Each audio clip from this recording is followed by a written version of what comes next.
like so many of you, we're about to experience one of the highlights of our year, the Pesach Seder, the time that gives us a Seder for the whole year. Seder means order, right? And in a world of chaos, we need the Pesach Seder. We need that time of order where there's a rhyme and a reason, where everything has its moment and its time and its place, and questions and answers and family and the food and the whole atmosphere of Torah. It's the perfect symbolism and the microcosm of what a Jewish life is supposed to be. And obviously wine spills and kids fighting and different things like that. That's all part of it. It's all part of the fun. It's all part of the real life experience that is life. But in a world of chaos, in a world of confusion where people don't know left from right and right from left, we need the Pesach Seder more than ever.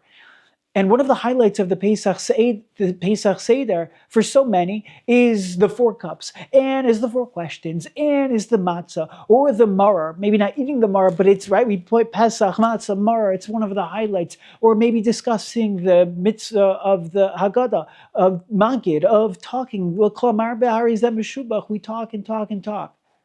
But there's an element of the Pesach Seder that's perhaps often overlooked. And it's one of the reasons why I wrote this book, Karpas, the Big Dipper. Karpas, the Big Dipper, Hodul Hashem Kitov Kilo Chasto. I'm so excited to present you with this work. It's 112 pages. It's pretty small, actually. It's soft cover, very digestible, very readable, very doable. It's written in English, many marmakomos, many different sources. There's Vilna Gaon to Baal Shem Tov and the Chida and you name it, we got it covered. Okay, not everybody's in here, but there's a lot going on in here. Karpas the Big Dipper is now available on Amazon. You could buy it there. It's only $10. Order it on Prime, order it on regular Amazon, get it in time. Start reading it before Pesach, read it on Pesach, read it after Pesach. It's really a handbook that can be read whenever. The primary premise of this book, Karpas, is that there's so much more to Karpas than perhaps we think. The Ramah, when describing the Seder plate, talks about Karpas in the most dramatic of ways. He says, and perhaps we can learn from his word something homiletical. He says that Karpas should be above everything else. In other words, what he's saying is on the Seder plate, it should be samach, it should be that which is closest to you. But we could read the words of the Ramah, that Karpas is lemaila. In some way, Karpas yehi lemaila min hakol. There's an aspect of Karpas that's above everything else. There's something so yesodistic, something so fundamental about Karpas, the true Big Dipper, the Jewish Big Dipper. And in this book, in the Sefer called Sefer HaKarpas, or Karpas the Big Dipper, we explore the fascinating realm of Karpas. What is it? What is it not? In the first chapter, we talk about the great identity debate. Is it really a potato? Is it not? Where did the potato come from? Is it celery? Is it parsley? We discuss various shitas and different technicalities of how Karpas really came to be. And then in the subsequent chapters, each chapter is another essay with various sources and various connections of practical takeaway messages and insights and ideas as it relates to Karpas and our lives.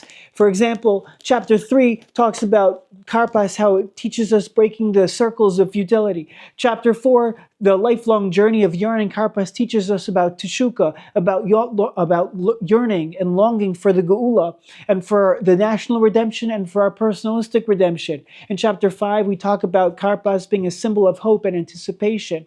We learn lessons from Yaakov Avinu, etc. In chapter 6, we talk about the true joy of giving, how Karpas represents and it gives us this fundamental teaching of what does it mean to be givers. In chapter 7, we talk about the attitude of gratitude, how Karpas teaches us to be Magir Tov and not to be Kafui Tov, to have to focus and hone in on the ability to recognize the good in our lives. In chapter 8, we talk about how Karpas teaches us the power of silence. In chapter 9, we talk about the power of small steps, right? Everything is in abundance on Pesach, what we say, what we talk about, the matzah that we eat, but when it comes to the Karpas, we just eat palchos mikazayis, less than a kazayis, and we talk about the value of small steps. In chapter 10, we talk about the natural order of creation, the ups and the downs. We talk about the Kabbalistic and mystical concepts of mochen de gadlus, mochen de kadnus, connecting to Hashem, even in times where there's a lack of clarity. And then in chapter 11, we talk about losing ourselves to find ourselves. We talk about dipping into ourselves. We talk about dipping into HaKadosh Baruch Hu. There's so many different lessons, so many different insights. There's different anecdotes and stories. And I think that every single one of you will find something from young to old. It doesn't really matter. There's something for you that I think you'll gain from. I just want to read you one message from the Alexander Rebbe. The Alexander Rebbe says like this. The Alexander Rebbe says regarding Karpas, he says, the Karpas that we put on the table by the Seder symbolizes that every single person has a chance. Just as the onion or potato is deeply buried in the ground, so too man is sometimes deeply buried in his troubles, to the point where he no longer believes that he will ever be able to get out from his spiritual and physical problems. On this night, each one of us must look at the Karpas and say to ourselves, if the Karpas is able to ascend to the table of the kings, I too, who am part of the Jewish people, can one day change, get out of the mud and ascend to the Seder table. Karpas is that, it's the food, it's a vegetable, it's the Bori Priya Dhamma type of food. But it goes to the shulchan of the table. It goes to the shulchan of the table. It goes to the shulchan is the table. It goes to the shulchan of the kings. It goes to the table where there's ministers, where kings, where free people, where we lean because we're royalty. And on this night of royalty, we eat a small potato, or you eat that piece of celery, or that piece of parsley, whatever it is that you're eating for Karpas. And there's something so fundamental. When we're consuming it, it's not just the physical thing we're consuming, we're spiritually consuming and figuratively consuming all that Karpas is coming to teach us.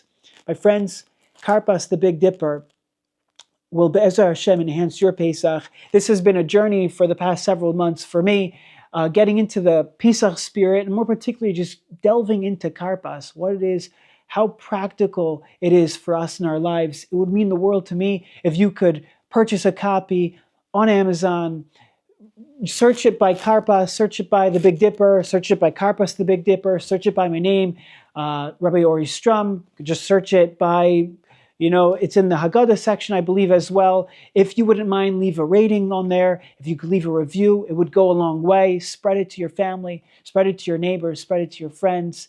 Wishing you a Chag Kosher v'Sameach, and I hope that Karpas the Big Dipper really enhances your Pesach. All the best, and Hatzlacha Rabba. And don't forget, let me know what you think. Reach out to me, and I'd love to hear your words. If you have any additional ha'aros, questions, comments, concerns, whatever it is may be, I'm here, and I'd love to hear from you.